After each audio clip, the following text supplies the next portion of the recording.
আমি ক্লান্ত হয়ে যাচ্ছি কথা বলতে বলতে। Silent pose. ভাইয়া এবার আপনিও থামেন, হয়েছে? কিছু বলতেছি না। ওকে পেছনের ভিডিও হবে এবার, সবাই সরেন সামনে থেকে। আবার নতুন করে বলুন। হ্যাঁ নতুন করে আবার বরবাদ পোজ দেন ভাই, কিছু করার নেই।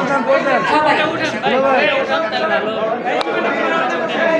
নতুন করে আরেকবার বরবাদ পোজ দিতে হবে, নতুন করে আরেকবার বরবাদ পোজ দিতে হবে। Silent pose. Silent pose. Okay ready 1 2 3 গো। 2 3 গো। ওকে নেই ভিডিও। ভাই নিচে নামেন না কেন আপনি? আচ্ছা হয়েছে পাবে যাও যান। অসংখ্য ধন্যবাদ। মুভ আপনি স্টেজে যান। অসংখ্য ধন্যবাদ। আর অনুভূতির দরকার নেই। না সাকিবের অনুভূতি। সাংবাদিক ভাই এবং বোনেরা, আপনাদের প্রতি অশেষ কৃতজ্ঞতা। আপনারা সময় দিয়েছেন, ধৈর্য ধরে ছিলেন। আমি আসলে আপনাদের প্রতি কৃতজ্ঞ। আপনারা মানে আমার মান রেখেছেন, থেকেছেন।